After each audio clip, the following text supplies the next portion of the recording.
पुस्तक का नाम लाला लाजपत राय, लेखक पंडित श्री राम शर्मा आचार्य। ऑडियो 5। विदेशी सरकार ने अपने हित में लाला लाजपत राय को एक भारी खतरा समझा और उन्हें उससे विरत करने के लिए बड़ा भय तथा लोभ दिखलाया और चाहा कि पंजाब का वह सिंह पुरुष किसी तरह उसके कब्जे में आ जाए। पद और प्रतिष्ठा का लोभ जब काम न आया तो सरकार ने उन्हें विविध प्रकार के त्रास दिए और वकालत की डिग्री छीन लेने का भय दिखलाया। किंतु सिद्धांत के धनी लालाजी जब इससे भी विचलित न हुए तो उसने उन्हें निर्वासन का दंड सुना दिया। इस तरह वे बिना मुकदमा चलाए भारत से मांडले भेज दिए गए। वहां के एक कष्टदायक एकांत कोठरी में रखे गए। उनके घूमने फिरने, पढ़ने लिखने, किसी से मिलने, यहाँ तक कि समाचार पत्र पढ़ने तक पर प्रतिबंध लगा दिया गया। किसी भी सामाजिक स्वतंत्र विचार और अध्ययनशील रुचि वाले व्यक्ति के लिए यह प्राण दंड से भी अधिक कष्टदायक था। लाला लाजपत राय को भारत ही नहीं, एक प्रकार से सारे संसार से ही पृथक कर दिया गया। सरकार ने उनके इस कष्ट का लाभ उठाकर एक बार फिर उन्हें उनके विचारों, सिद्धांतों तथा उद्देश्य से विरत करने का प्रयत्न किया। सरकार की कार्यवाहियों का विरोध न करने के मूल्य पर मुक्त कर देने का लोभ दिखलाया। किंतु जब उसने उन्हें अपने व्रत में चट्टान की तरह दृढ़ देखा तो परास्त होकर चुप हो गए और उनकी यातनाओं की मात्रा बढ़ा दी। 6-7 माह तक इस प्रकार पाशविक अत्याचार करने के बाद सरकार को जनमत के दबाव और संसार में लोक निंदा के भय से उन्हें मुक्त करना पड़ा। लाला लाजपत राय मांडले से पंजाब आए और फिर अपने पावन कर्तव्यों में लग गए। दक्षिण अफ्रीका में महात्मा गांधी ने जब प्रवासी भारतीयों के कल्याणार्थ सत्याग्रह छेड़ा तो लाला लाजपत राय ने भारत में उसका बड़ा प्रचार किया। उन्होंने प्रवासी भारतीयों की सेवा के लिए स्वयं सेवक दल गठित किया और हजारों रुपयों की धनराशि एकत्र कर दक्षिण अफ्रीका भेजी। यह सब काम करते हुए भी उनका मन राजनीति की ओर विरत होता जा रहा था। उसका कारण था कांग्रेस में फूट पड़ जाना। इस दोष के कारण कांग्रेस निकम्मी होती जा रही थी। अब उसका ध्येय जनसेवा न रह गया था। उनके सारे नेता अपनी विरोधी विचारधारा वालों की आलोचना करने और उन्हें अपदस्थ करने में अपना समय बर्बाद करने में लगे थे। लाला लाजपत राय का जीवन ध्येय जनसेवा करना था। कोरी नेतागिरी से उन्हें घृणा थी। अतएव उन्होंने उस समय कांग्रेस से हटकर अपना समय जनहित के कामों में लगाना ही अच्छा समझा। उन्होंने वैसा किया भी। कांग्रेस से हटकर लाला लाजपत राय पुनः लाहौर के डीएवी कॉलेज की सेवा में लग गए। उन्होंने उसके लिए फिर धन संग्रह करना और लोगों में शिक्षा प्रसार करना आरंभ कर दिया। इस बार भी उन्होंने कॉलेज को हजारों रुपये और सैकड़ों उत्साही छात्रों का लाभ पहुंचाया।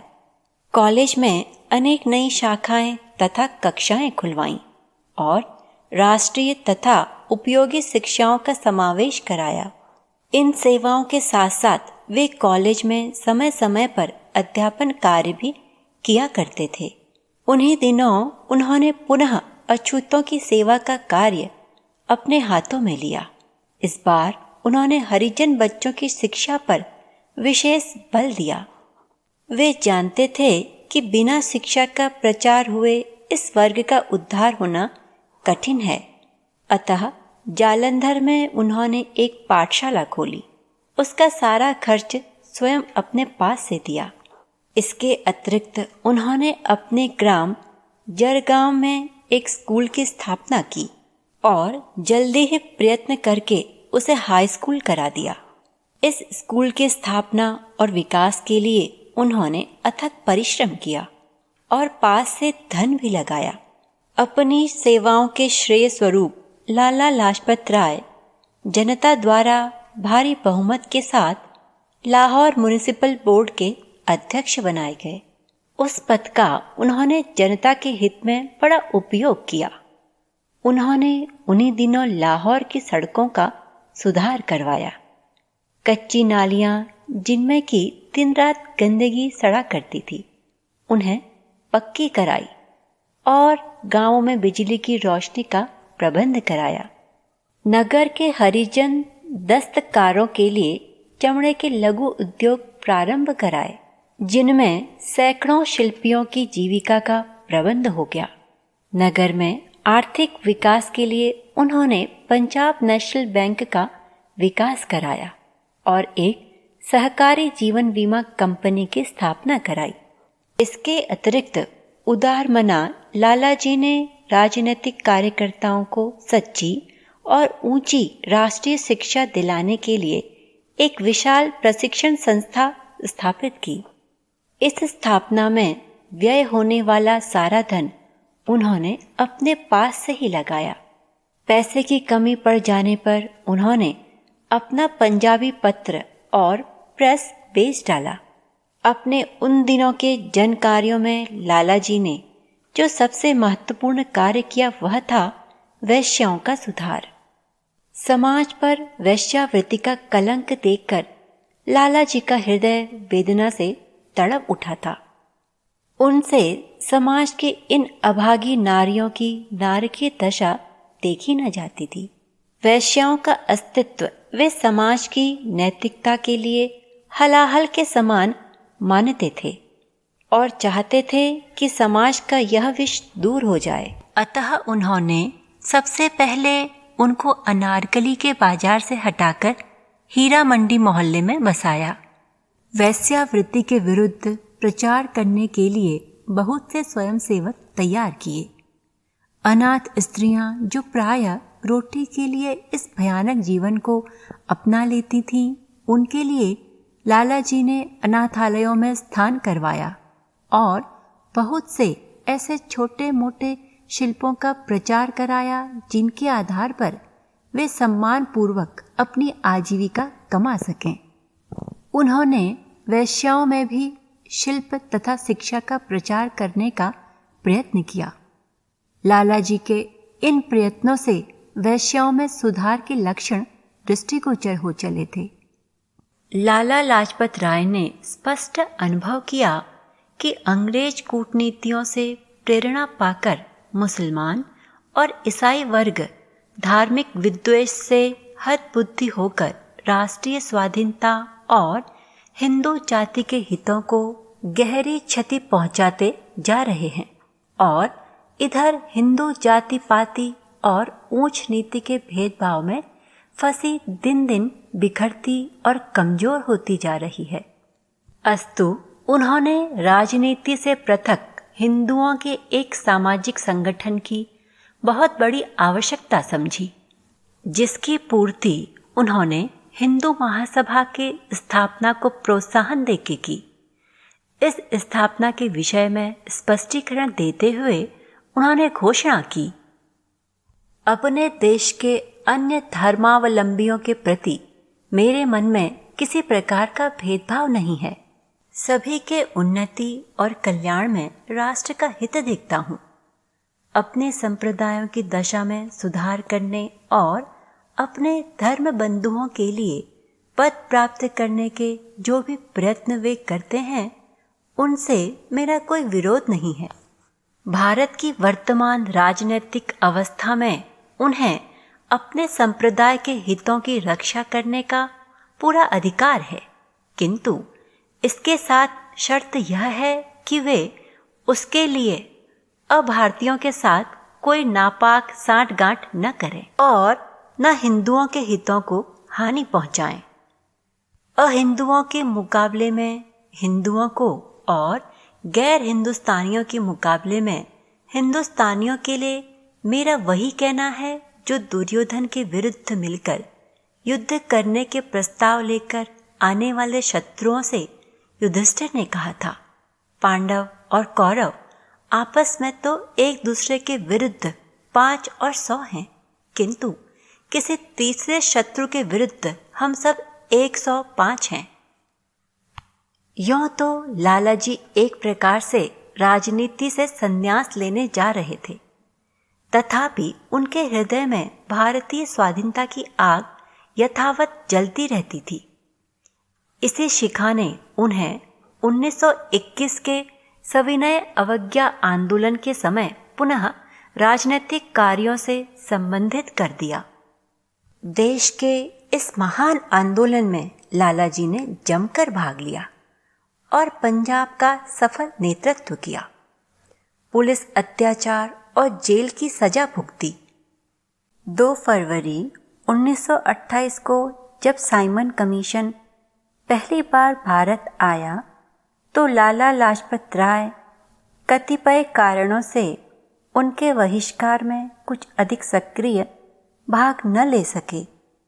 उनका ख्याल था कि कमीशन अपने वादों के अनुसार भारत का कुछ हित साधन करेगा, किंतु जब वह बिना कुछ किए देश की राजनीतिक जासूसी करके इंग्लैंड चला गया और वहां से नया प्रपंच लेकर 11 अक्टूबर 1928 को पुनः भारत आया, तो लालाजी ने उसके बहिष्कार का जोरदार नेतृत्व किया।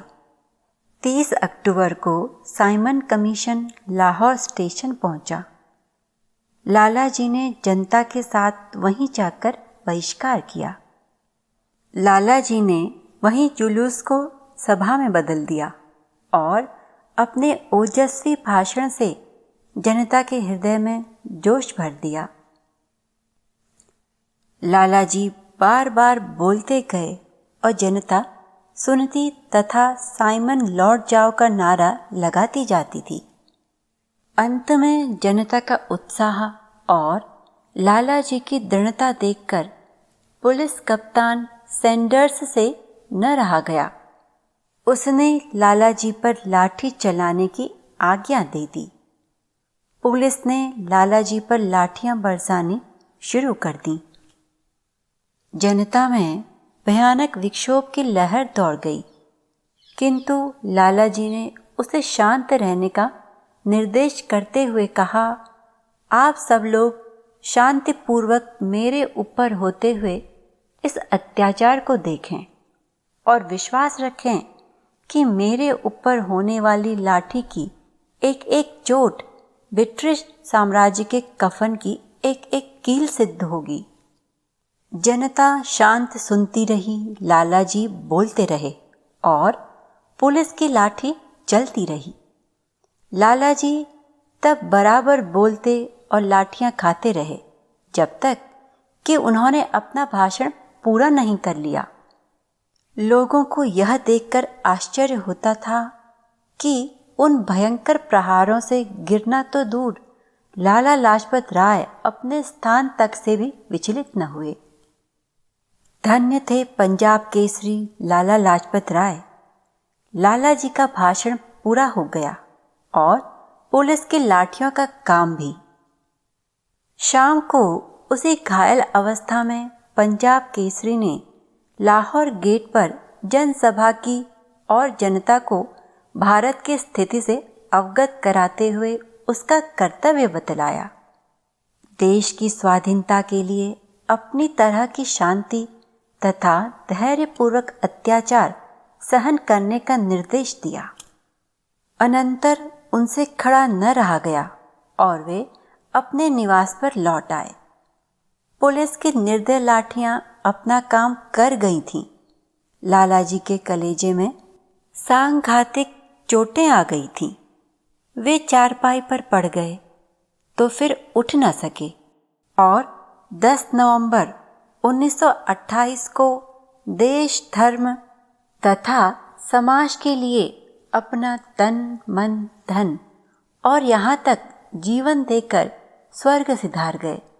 लाला जी की मृत्यु से देश भर में शोक छा गया और कई दिन मातम मनाया गया। लाला लाजपत राय एक आदर्श पुरुष थे। उन्होंने अपने आदर्शों की व्याख्या करते हुए स्वयमेव एक स्थान पर कहा है, मेरा मजहब हक परस्ती है, मेरी मिन्नत कौम परस्ती है, मेरी इबादत खलक परस्ती है, मेरी अदालत मेरा अंतःकरण है, मेरी जायदाद मेरी कलम है, मेरा मंदिर मेरा दिल है और मेरी उमंगें सदा जवान हैं। लाला लाजपत राय ने अपनी सक्रिय सेवाओं के साथ साथ साहित्य की कुछ कम सेवा नहीं की। उन्होंने मैजिनी, गेरीबाल्डी, शिवाजी, कृष्ण, दयानंद तथा गुरुदत्त आदि महापुरुषों की बहुत सी शिक्षाप्रद जीवनियाँ लिखीं। आर्य समाज और भारत का राजनीतिक भविष्य नामक उनकी पुस्तकें बड़ी उपयोगी सिद्ध हुईं। उनके यंग इंडिया नामक ग्रंथ ने भारतीय स्वाधीनता संग्राम को एक विशेष गति दी थी और उनके दुखी भारत नामक ग्रंथ का तो जनता में अभूतपूर्व स्वागत हुआ। यह ग्रंथ उन्होंने मिस मेयो नामक एक अंग्रेज महिला की लिखी। भारत माता नामक पुस्तक के उत्तर में लिखा था। यह भारत तथा उसकी तत्कालीन स्थिति पर एक प्रमाणिक ग्रंथ माना जाता है। इसके अतिरिक्त उनके लिखे सामाजिक तथा राजनीतिक लेखों की संख्या अपरिमित है। इस प्रकार कदाचित ही ऐसा कोई क्षेत्र बचा हो जिसमें लाला लाजपत राय ने उपयोगी सेवा न की हो। उनका जीवन एक सफल एवं सार्थक व्यक्ति का जीवन था। उनके विषय में उनके एक जानकार श्री एला विल्काक्स ने ठीक ही तो लिखा है, यौवन ने उन्हें बहादुर, समय ने राजनीतिज्ञ, प्रेम ने मनुष्य घोषित किया, मृत्यु ने उन्हें शहादत का ताज पहनाया। इस प्रकार वे मंजिल पर मंजिल तय करते हुए महानता की ओर बढ़ते गए। मानव जीवन में संभव सब प्रकार की विभूति और यश का उन्होंने अनुभव किया। वे एक पवित्र और ऊंची आत्मा थे।